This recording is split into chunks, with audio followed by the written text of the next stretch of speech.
tiempo hay otra serie de problemas y otros recursos, de tal manera que el trabajo comparativo que podemos hacer siempre es limitado. Eso es algo que tenemos que tener conciencia y no podemos ocultarlo. Así es y lo debemos enfrentar. No obstante, nosotros las partes sencillas en su propia investigación nos presentan con una serie de sistemas que se ajustan a su propia agenda y nosotros tratamos de derivar los principios que subyacen a estos sistemas. La segunda fuente de derecho que la Corte utiliza, los principios y las reglas de derecho internacional. Podemos confiar en nuestros principios, pero no es necesario. Hay cuestiones, digamos, que no se tocan. Y el párrafo 3 del artículo 21 dice que los derechos humanos deben de tener la interpretación y aplicación de todos los brazos legales dentro de la Corte. Esa es la aplicación. El resultado de la interpretación es más importante que la fuente. Si nosotros interpretamos una cierta fuente, debe de ser consistente con derechos humanos. Lo que hemos mencionado o que mencioné antes en el público, si debemos de considerar, por ejemplo, el sistema legal islámico o cualquier otro sistema legal. Y surge la cuestión, si nosotros encontramos que estos sistemas son inherentes a la violación de los derechos legales, podemos considerarlos como fuente para la Corte, pero el sistema inherentemente es discriminatorio contra las mujeres. La ICC puede utilizar esto como una fuente para sí misma. Ahí es una cuestión que no se ha impuesto y es una cuestión que no está contemplado.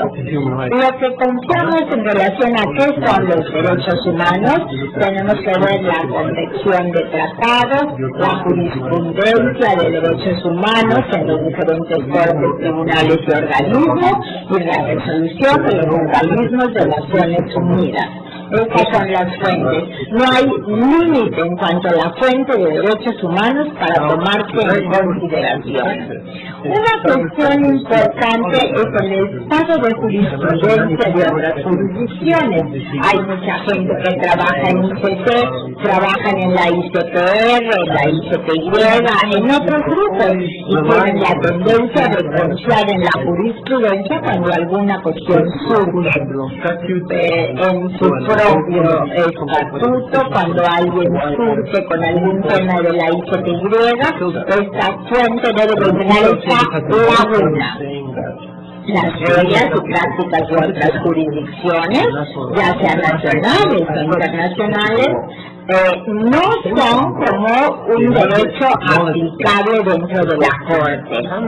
Esto puede ser, y las disposiciones pueden estar interpretándose de una manera similar o de una manera idéntica como la que tenemos en el artículo 180D u otro artículo. Entonces aquí el estatuto de la ICPR y por ejemplo el estatuto de la SCCL, el caso legal, digamos, que es especialmente relevante dado la similitud de las disposiciones establecidas en el tribunal y las reglas de la SCCL. En el artículo, por ejemplo, 82, párrafo 1, hay muchas lagunas y la gente se lo firme en cuanto a que no hay alteraciones por las diferentes partes. Por ejemplo, la OTP había sometido una petición, entonces se presentó una apelación y presentaron una posición que expresaba su disentimiento con la Cámara previa al juicio, y entonces dice, bueno, si nos presentan datos que apoyen esta situación, lo consideraremos.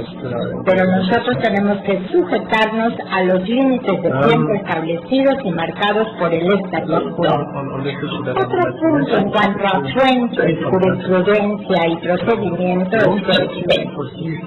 Por ejemplo, el estatuto, yo lo mencioné, artículo 82, párrafo 1D, Esto, por ejemplo, puede ser apelado durante este proceso. Sin embargo, antes de hacer esto, tienen que dejar con la Cámara que ha emitido esta decisión. Estas cámaras previas al juicio tienen un enfoque restrictivo y no han sido muy generosas en cuanto a esta situación de apelación. El fiscal ha generado una obligación directamente a la Cámara de Apelaciones. Y entonces esto es la decisión, uno, en cuanto a participación de la víctima. El fiscal ha solicitado el permiso para presentar, la Cámara lo ha negado, el fiscal ha ido directamente a la Cámara de Apelaciones y ha dicho, la Cámara de Apelación tiene que revisar la interpretación, por favor, de los criterios en relación a si se acepta o no estas causales. Nadie le puede decir a usted cuál va a ser el resultado. Es una pregunta importante. En la práctica, el solicitar el que se elimine esta apelación puede cambiar el procedimiento frente a la ICC de una manera dramática. Y entonces, de una manera u otra, la gente quiere, digamos, solicitar una audiencia, debe de tener un enfoque diferente en relación al resultado de la Cámara, pero todo esto está por verse. Y otro comentario al margen. Ahora, la cuestión de revelación. ¿Qué material se está revelando? El material que debe de ser revelado, un concepto de derecho. Acá se está manejando el estatuto como revelación, pero no dice exactamente cómo se efectúa. La juez Steiner, a la que reemplazo, ha tenido el placer de interpretar y comprender el sistema de revelación escrito por las diferentes partes. Un sistema muy complicado que requiere de un manejo muy directo. Los intereses están en juego de una manera considerable, porque no solamente va a determinar hasta un cierto grado cuál es el grado de defensa que se obtendrá, sino cuál es la evidencia que las víctimas van a tener y cuál es la evidencia que las cámaras van a tener antes de la audiencia real. Entonces, ¿cuál es el tipo de evidencia? Uno, el material que la OTP intenta confiar en ella, artículo 61. Luego hay un material que no es un material de defensa, regla 77. Luego hay un material potencialmente exculpando el material, un material crítico, y entonces se tiene que ver en qué líneas se incluye. Y pertenencia al sospechoso, ha sido confiscado el material durante la investigación. El material perteneciente al sospechoso, regla 77. Y finalmente el material en el cual la defensa intenta confiar y basarse, regla 78. Esto es, digamos, la defensa y la OTP.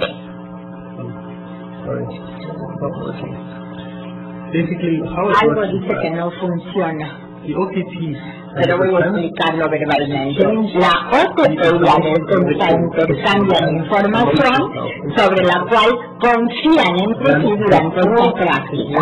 Ahora, antes de la audiencia, en el momento en donde todavía no ha sido definido, van a transferir esto a los archivos, a este tipo de cámara previa al juicio. El otro material, el material que tiene que ver con la defensa, este tipo de material que ha sido otorgado y que ha sido esperado por la defensa bajo las premisas de este tipo de fiscal, la defensa solicita ciertas copias. Esta cámara no va a poder ver este material a menos que una de las partes lo utilice durante el juicio.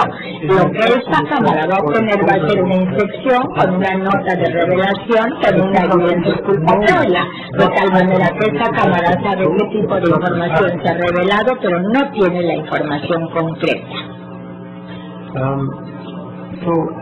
Bien, al final de esta fase de revelación, que estamos a la mitad de ella, hay un registro, un récord, un archivo, señalando que la evidencia sobre la cual tienen que confiar, no es claro el tipo de estatus del récord o archivo, y acá esta cámara tendrá que transferir esta información a la cámara a otra cámara o sencillamente es un procedimiento cerrado, interno.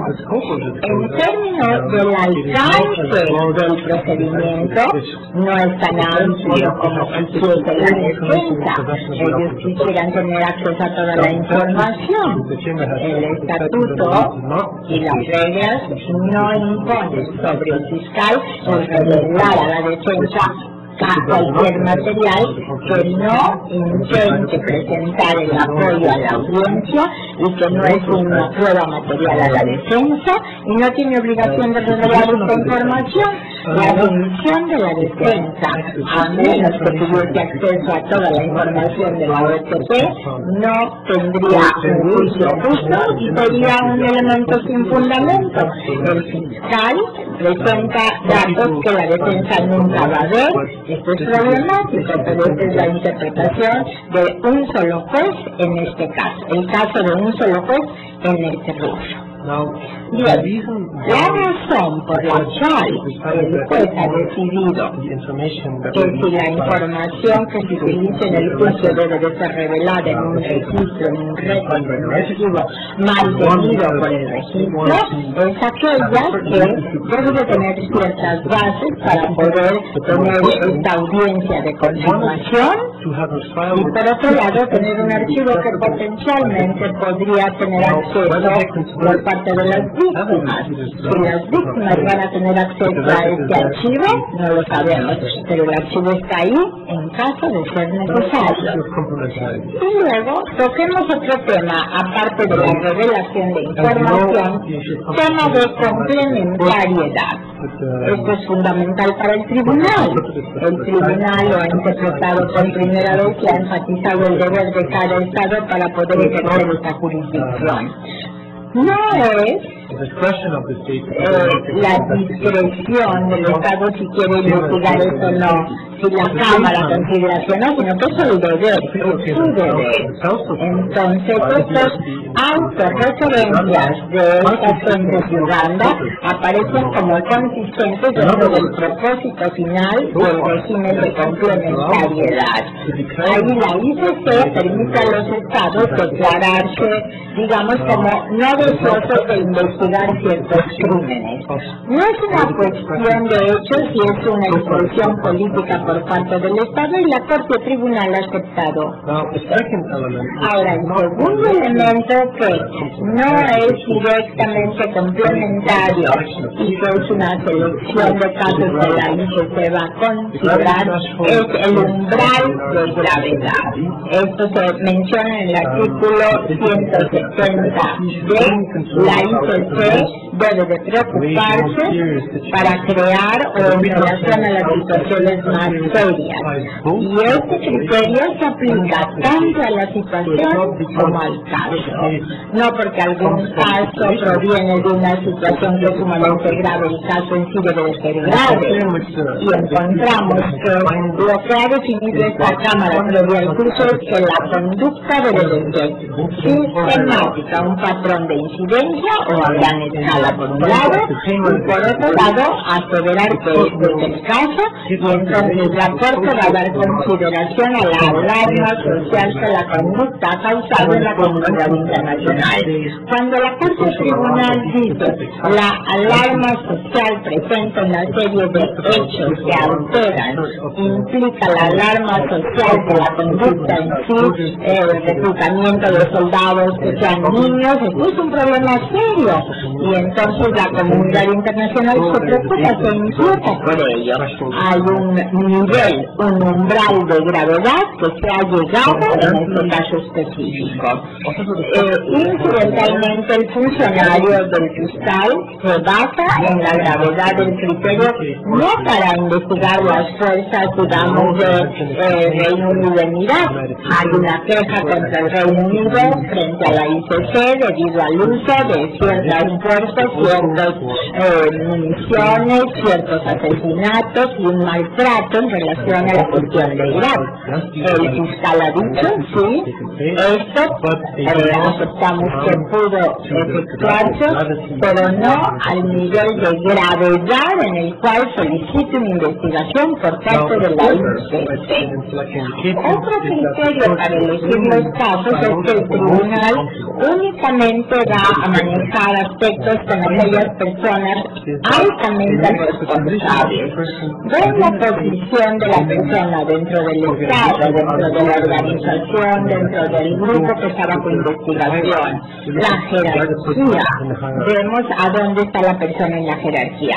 Puesto de la persona, papel que juega la persona dentro de la entidad estatal, la organización o el grupo armado, el papel que juega dentro de la entidad estatal, la organización, el grupo en general, el grupo armado en particular, y la UPC o la FPLC como grupo regional pueden jugar un papel importante, como en el caso del conflicto de Ituri, en donde fue particularmente relevante e importante la situación de la DRC.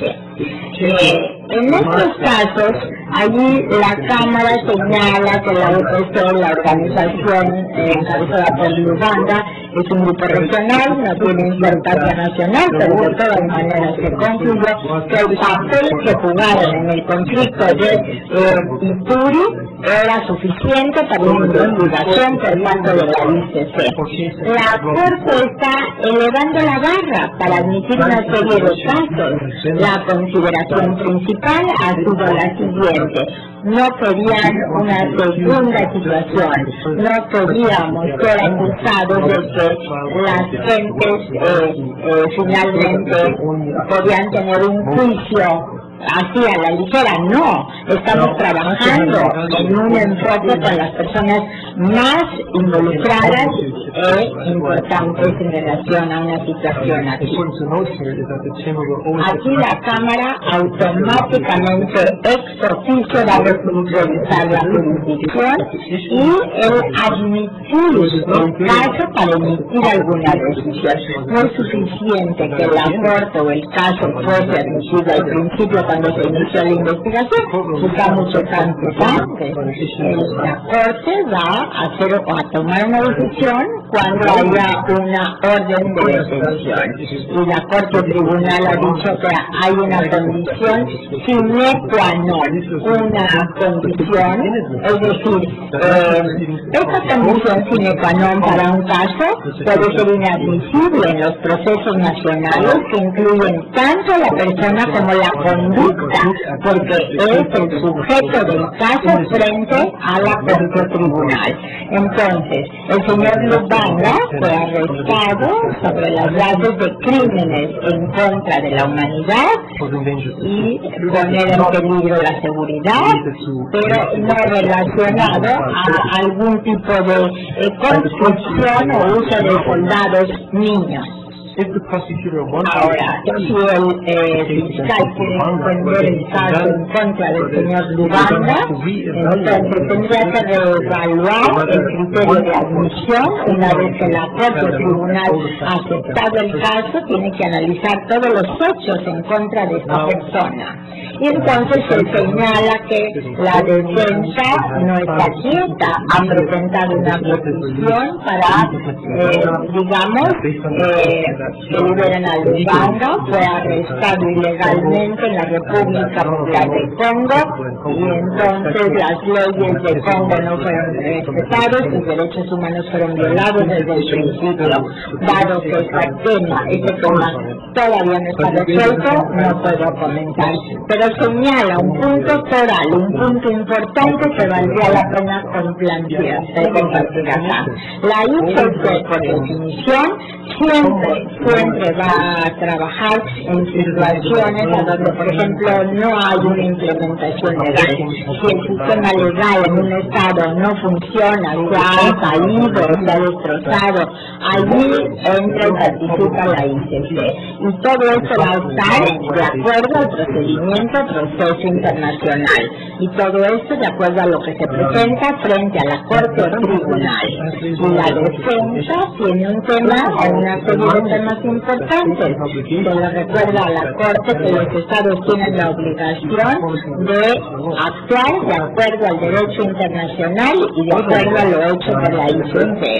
La defensa señala el tema que el tribunal no se puede beneficiar de violaciones de derechos humanos que podrían condenar en sí. Se detiene a alguien, se puede hacer este tipo de acción, pero la Corte en un momento dado puede condenar a un acusado que supuestamente está violando algo en la jurisdicción pertinente y se dice que eso, la subsecuente transferencia a la ICC no puede realizarse sencillamente, sino dentro de la jurisdicción. La legalidad del procedimiento frente a la ICC debe ser estudiado, y el principio que se utilizó en el juicio de Eichmann no se puede aplicar acá. En el ínterin, entonces, se ha respondido que la defensa no tiene bases legales para una solicitud de, digamos, de revelación de información, de acciones. El estatuto no señala esto. Esto no es lo que está diciendo la defensa. Y la ICC señala que aun cuando las violaciones existieron, no se pueden atribuir al ICC ni legal ni perceptualmente. Ni siquiera se sabía de la detención ilegal, sino hasta ahora. Así que la ICC no puede ser tenida con un dejo de ilegalidad. Entonces el señor Lupanga no fue detenido por su grupo, sino por el DRC y los procesos consecuentes. Y todavía esto queda por analizarse. Y un último punto sería este aspecto de la participación de las víctimas. Nadie impugna el principio de participación por las víctimas, pero hay un desacuerdo en cuanto al grado de participación, y esto es lo que reconoce la Cámara. Reconoce el principio, pero también vemos que el grado, la magnitud, esto debe de ser definido por las cámaras. El aspecto más importante que la Cámara ha mencionado, este último punto, es que el interés personal de las víctimas durante la situación, durante las investigaciones, se pueden ver afectados. Las víctimas pueden reclamar el reparo. Pero esto, en tanto que la persona esté conducta. Si pensamos por otro lado en una situación, en el caso de Darfur, en el este de Congo, hay miles de víctimas siempre de incidentes. El fiscal no tiene opción excepto elegir unas cuantas. Si el fiscal elige la masacre A y no la B, significa que las víctimas de la masacre B nunca van a recibir un reparo, un apoyo del grupo. Entonces, en principio, está permitiendo permitir a las víctimas de esta situación que ciertos puntos las cuiden, y ahí haya una influencia en la selección de los casos, que es tan importante debido a la magnitud. Ahora, la magnitud de la participación y la posibilidad de participar, se dice que las víctimas pueden presentar sus puntos de vista y presentar documentos. Y por otro lado, las víctimas pueden participar en diferentes tipos de procesos. Cuando la Cámara inicia el proceso en sí, va a poder decidir si las víctimas pueden participar. Cuando se inician los procedimientos por la OTP o la defensa, cuando es una víctima de un procedimiento público puede participar, cuando es un proceso confidencial, allí ellas no pueden participar a menos que la Cámara decida lo contrario, en vista del impacto que los procesos van a tener de acuerdo a sus intereses personales. Importante, se ha dicho, es que las víctimas tienen el derecho de solicitar a la Cámara de tener sus procedimientos ¿Qué permite esto?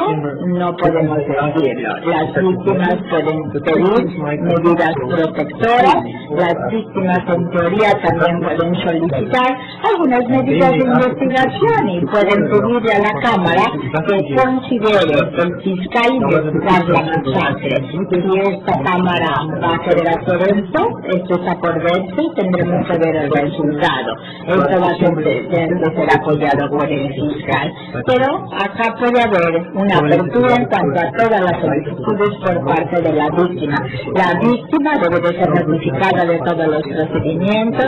No está bien que pase algo si uno no se entera que está efectuándose, porque tienen que ser notificados. La norma, de hecho, para determinar si alguien es una víctima o no lo es. Estas gentes vienen de continentes diferentes, hablan diferentes idiomas que en ocasiones no entendemos y son víctimas en una crisis. Acá se ha dicho en esta primera decisión que la participación en cuanto al estadio de investigación en la situación, no en el caso, el criterio para poder evaluar si una persona es una víctima es el criterio de las causales que se creen. Acá, digamos, no es un criterio muy restrictivo. Así que esta Cámara, previo al juicio, ha analizado y ha visto todos los elementos para poder corroborar y aquellos que nos dan causales para creer que esta persona es una víctima. Todo esto implica reportes en cuanto a la situación y está relacionando los hechos, describiendo la cuestión y el hecho. Se tienen que aceptar que estas personas participen. Así que la cuestión, el tema a futuros, ¿cuál es el criterio que seguirá la Cámara si la persona es víctima? Bueno, el criterio es más restrictivo. En un punto dado, la gente se tendrá que sentar y evaluar estas solicitudes, estas cuestiones de hecho. Y como estamos trabajando allí en algo tan serio, tan vasto, tan grave, entonces esta Cámara previa a juicio deberá de pensar seriamente para permitir un sistema que permita una participación de las víctimas, pero que no quede esto colgado por años simplemente para decidir quién es víctima y quién no lo es. Y el mismo es la confirmación de la audiencia. Así que podrán ver de mi panorama general que hay mucho por parte de la acción de la Corte. Hablé demasiado quizá, pero hay muchos más problemas de los que podemos manejar y resolver hoy por hoy. Lo admitimos. La ICC comenzó su vida legal 1 de julio de 2002, empezó a dar decisiones en 2005, es sumamente pronto para hacer un juicio en cuanto a lo que hace ICC. Lo que queda claro es que necesitamos la guía de estudiosos, de académicos, de maestros, gente que toca estos temas, que tiene el tiempo de estudiar los temas, y el tribunal está abierto a una crítica constructiva. La Corte Tribunal sabe que no es perfecto, pero está dando sus primeros pasos. Y bueno, cuando uno ama a un bebé, los primeros pasos, sean a donde fuesen, hay que apoyarlos. Muchas gracias.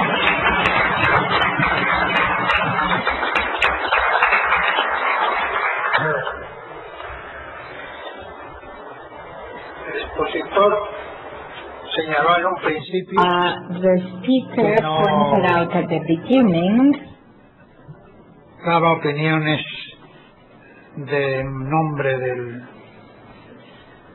la Corte Penal Internacional, sino únicamente en su nombre, señalando algunos puntos del tratado multilateral, destacando el aspecto romano, germánico y anglosajón de la combinación de sistemas, y después la reglamentación de los procesos, donde no pudieron ponerse de acuerdo los jueces y los demás que intervinieron en esta actividad. Luego fue señalando una serie de fases.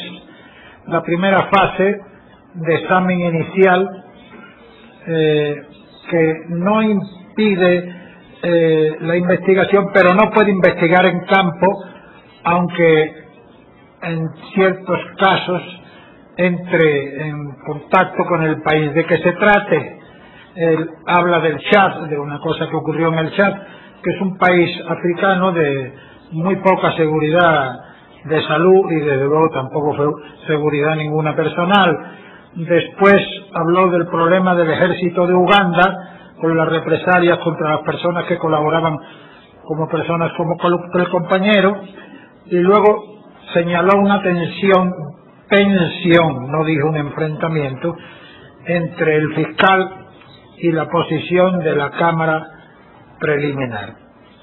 El juicio sería un juicio contradictorio, hasta diciendo el compañero, y la defensa tendría una gran amplitud, pero con ciertas limitaciones, y respetando desde luego respeto del sospechoso. En el artículo 77 se señala, y en el 78, que no tendrá posibilidad de examinar todo lo que el fiscal tenga, porque el fiscal revela sus fuentes, salvo la existencia de situaciones directamente emparentadas con las cuestiones de gravedad. Esto lo decía en el artículo 170. Ahorita, para felicitar al compañero por su excelente exposición y recordar lo que dijo Carpizo hace unos días, que no lo voy a decir, pero que muchos de ustedes lo saben, pues vamos, lo de Carpizo no fue ofensivo para nadie, ¿eh? Habló de Baltasar de Gracián, de un clásico de la Edad Media española, de que lo bueno si breve, 2 veces buenos. Entonces, quiero yo hacer mención de mis compañeros maestros que están aquí con nosotros. Uno de ellos se ha quedado dormido, yo lo voy a nombrar, el penitenciarista Antonio Sánchez Galindo, y la penitenciarista, y la penitenciarista, sí lo señalo a ustedes porque son de la UNAM, y esto que yo traigo puesto aquí no es de la América precisamente. Bueno, entonces, sí lo señalo, ya, y punto. Y ahora, sí, Antonio, ponte como quieras, párate de cabeza, lo voy a señalar. Y la penitenciarista Emma Mendoza Breamón, que además ha hecho una incursión en teoría económica. Y un doctor honoris causa por el INACIPE, Rodríguez Manzanera, del que se podría resumir mucho de lo que aquí se ha dicho. Esto para que usted lo conteste ahora. La criminología es una ciencia natural, cultural, sintética y explicativa de los fenómenos antisociales, que es de lo que estábamos hablando, ¿no, Luis? Bueno, pues entonces va a empezar a contestar las preguntas el doctor Pedro Dalí. Ante todo, señor presidente, quiero adherirme a esos nombres ilustres de queridos amigos que usted acaba de mencionar. La presencia de Sánchez Galindo, de Emma Mendoza, de Luis Rodríguez Manzanera, de Ramón de la Cruz, de Barros Real y todos los otros que están aquí, que por razones de brevedad no nombro, inclusive la sonrisa de mi amigo Luis Rodríguez Manzanera allí. Ahora, lo cierto es que tengo 3 preguntas, una de las cuales nos trae al Tribunal de Nuremberg, y dice la pregunta: ¿a qué se debió la rapidez para juzgar a los criminales nazis terminada la Segunda Guerra, a comparación del lento quehacer para juzgar crímenes de la ex Yugoslavia? Desde luego, en primer término, que las circunstancias históricas y la naturaleza de ambos tribunales es absolutamente diferente. Les voy a hacer una pequeña referencia aquí de unas notas. Por ejemplo, en octubre 30 de 1943, Roosevelt, Churchill y Stalin firmaron la Declaración de Moscú, donde resolvieron procesar a los criminales de guerra. Había una diferencia en los enfoques. Los Estados Unidos y Inglaterra querían una ejecución sumaria, y la Unión Soviética y Francia juzgamiento. Finalmente, para 1945 habían todos los aliados de la guerra firmaron una declaración que más tarde se conoció con el nombre de Declaración de Londres y la Carta de Londres, especificando los tipos de delitos por los que podían haber sido procesados, constituyendo un tribunal de 4 miembros, cada uno con un sustituto, además con un tiempo limitado de sesión, 1 año. Y recuerdo allí, porque conocí personalmente al brillante fiscal de ese tiempo, Robert Jackson, que más tarde fue un funcionario muy importante de las Naciones Unidas.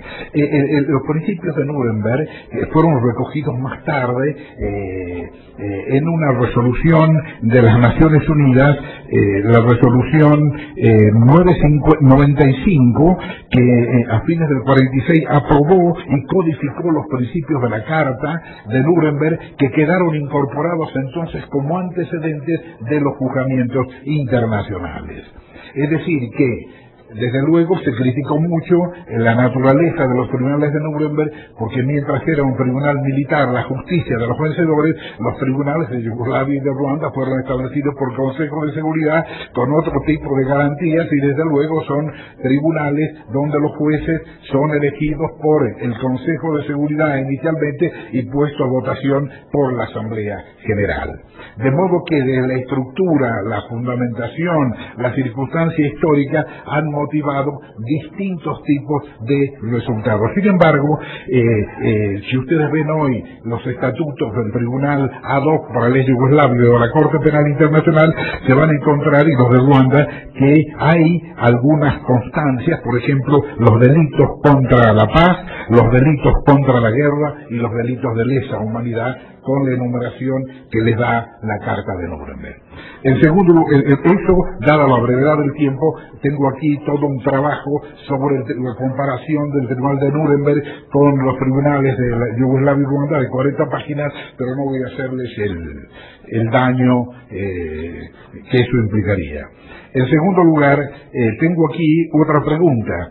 ¿Qué lugar tuvo dentro de su evaluación de los tribunales ad hoc el término de las irregularidades en los procedimientos de detención, como les ocurrió en el caso de Todorovic, Nikolic y Barabagliza? Cuando nosotros llegamos al tribunal, nos encontramos con irregularidades efectuadas por autoridades locales en los momentos de la detención, del arresto y del traslado.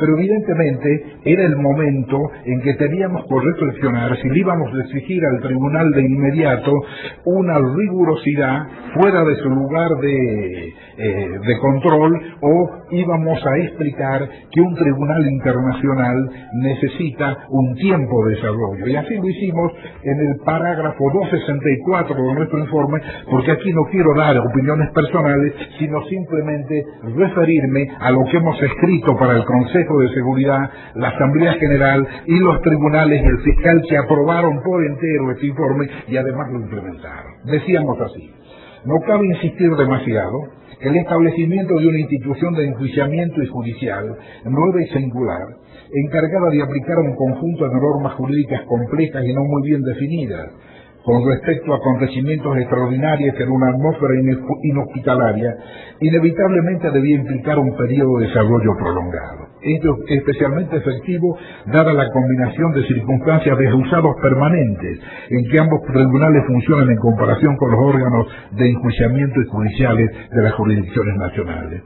En la medida en que puede haber habido la expectativa de que los tribunales podrían surgir y sin pasar por etapas aparentemente lentas y costosas de desarrollo, emular el funcionamiento de órganos maduros y experimentados de enjuiciamiento y judiciales en las jurisdicciones nacionales y adherirse a la vez a un nivel elevado de garantías procesales, esa expectativa era quimérica. Ningún sistema de justicia internacional que incorporara normas de imparcialidad, como las reflejadas en el Tribunal Internacional para la ley de Yugoslavia y el de Ruanda, en la mejor de las circunstancias dejaría de ser costosa ni estaría libre de las penurias intrínsecas a toda organización nueva.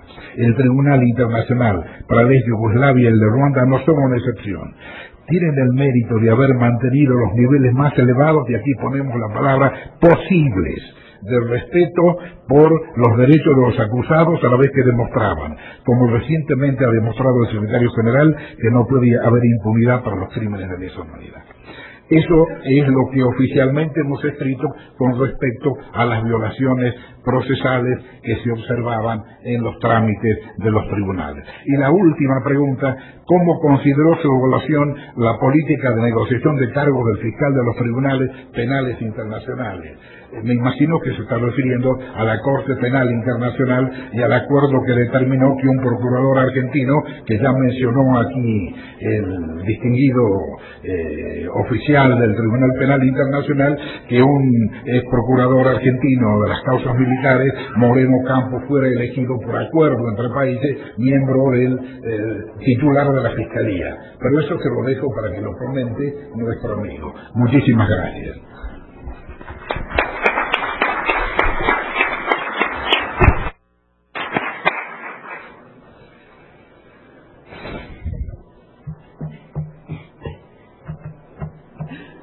¿Qué pasa?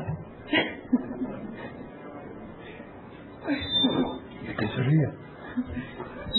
Bueno, entonces sigo. Bueno, Yo no estoy aquí, yo no soy un tirano aquí, ¿eh? Yo soy un investigador del instituto que me han puesto aquí, que yo tengo lo mismo que tienen ustedes por dentro, tengo yo por dentro. Nada más que yo no tengo más remedio que callármelo. Entonces tomo las riendas. Primera pregunta de Alfredo, que es la siguiente: ¿qué clase de resoluciones llegan a ser jurisprudencia en la Corte? ¿Existe algún procedimiento para ello? Mira, Alfredo, ¿dónde está Alfredo? No está todavía, ha huido. Hola. Mira, a partir del momento en el cual una demanda llega a la Corte y haya sido declarada admisible por un comité de 3 jueces, ahora sí se puede decir que el trámite de la demanda normalmente va a llegar a una resolución, no una resolución, a un fallo, a una sentencia. O en 2 palabritas, presentar cómo funciona. El comité de 3 jueces es el que hace la selección de las demandas y puede a la unanimidad declarar inadmisible una demanda. Si la demanda a la unanimidad está declarada inadmisible, ya no hay caso delante de la Corte Europea. Si ha sido declarada admisible, bueno, es la Cámara de 7 jueces que va a juzgar el caso. Y en este contexto hay 2 posibilidades.